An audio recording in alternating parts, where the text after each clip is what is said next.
Hey guys, welcome to another limited review video about Oath of the Gatewatch. I've done the first two colors, which are white and blue, and now I'm on black. Then red and green are coming. Then I'm going to do a video on the archetypes, and then on the top 10 rares you want to open, and possibly a few other things as well. But for now, we're on the best commons and uncommons in black. So we'll just go ahead and jump right into that. The best uncommon, the one that I think is first pickable, that you'll be happy to take out of most first picks, even over a pretty decent number of rares, is Grasp of Darkness. It's a very efficient removal spell, a double black for -4/-4 to target creature at instant speed. So it allows you to get 2-for-1s for really cheap at 2 mana, and it can kill, even though this format has a lot of large creatures, it can kill a large number of creatures in the format. And the great thing about cards like this that give a minus value is you don't always have to outright kill the creature. You can give a 5/5 -4/-4 and block it with your 2/2. So that's the nice thing about the flexibility of these. The fact that it's double black does mean you probably want to have a deck with like 9 to 10 swamps or black sources, I guess one could say, in it. So that's something to keep in mind. That's the only downside about the card, is that it is not super easy to cast. But it's removal, so you don't necessarily always have to be casting it early. So, you do want to make sure you get 2 black, but in fact, you're probably never going to want to cast this on turn 2. So, yeah, but it's a very good spell, first pickable by a lot. I do have an honorable mention for best black uncommon, and I think that's Malakir Soothsayer. It's a 5-mana 4/4, so it sort of narrowly passes the vanilla test.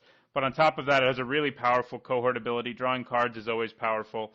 So as long as you have another ally in play, let's say the board's stalled out and you can't really attack with your Soothsayer, but your opponent can't do much to you either, you can slowly get card advantage on your opponent and then run them over with the extra cards you draw. And you do need another ally in play, but there's a decent number of allies in the format, of course. So, if you're I don't think you would first pick Malakir Soothsayer super often, but if you're already in the ally deck and you're in black, I think you definitely want one of these in your deck more than any other black ally at uncommon, at common or uncommon, really. So it's a very strong card. All right, so we'll move to the best commons. The first of these is Sky Scourer.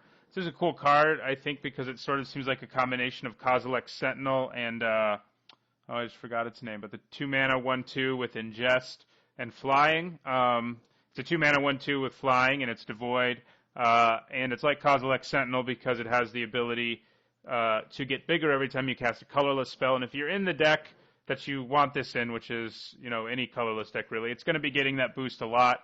And it'll be attacking in the air a lot for 2 for a really efficient cost, and I think that makes it a pretty good common, rather. It does have to have a certain deck to be really functional. You don't really want to be running this in a deck that has no colorless spells, definitely not, but you still want to have a good number of them, like at least 7 or 8 colorless spells in your deck, and probably more for Sky Scourer to be at its best.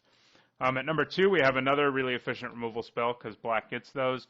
Tar Snare. Obviously, it's not nearly as good as the best uncommon that I mentioned that gives -4/-4. But for 3 at instant speed, it gives -3/-2, which means it allows you to have 2-for-1s, and it has the same strengths as the card I mentioned as the best uncommon, because you can shrink a creature and then block it with something that's now bigger than it, rather than having to outright kill creatures with it. So it can work sort of as a combat trick at times. And at number 1, I have Oblivion Strike. I have to say that trying to figure out which is better between Oblivion Strike and Tar Snare was a little bit hard. They're kind of 1A and 1B, I think. But I did decide Oblivion Strike is better. It is an instant speed. It does cost 1 more mana to cast. But it has synergies with colorless things like our Sky Scourer here, and, cards especially from Battle for Zendikar. But there's also several cards in Oath of the Gatewatch that also have colorless cards.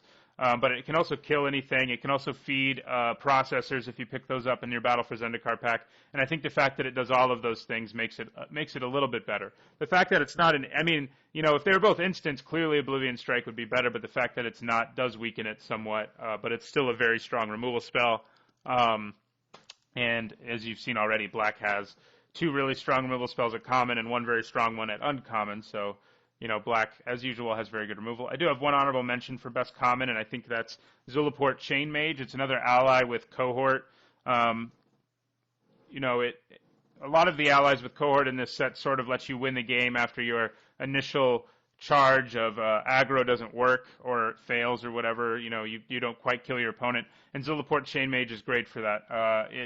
If you can't attack with it, it already has a reasonable body as a 4-mana 4/2. If you can't attack with it, your opponent's slowly going to die. You're going to have inevitability as long as you have one other ally in play, and your Chain Mage will just kill your opponent's, last 6 or 8 life if they can't do something about it. Plus, it's a 4-mana 4/2, which is a completely reasonable amount of power and toughness for how much you're paying for the creature. Anyway, that is the best commons and uncommons in black. Let me know if you think I missed something. If there's a card you think I should put in, if there's a card you think I overrated, that kind of discussion is always interesting and useful for everyone involved, so don't hesitate to comment about it. So I'll be back with you guys tomorrow with another limited review video on Red. So thanks for watching, and don't forget to like, comment, and subscribe.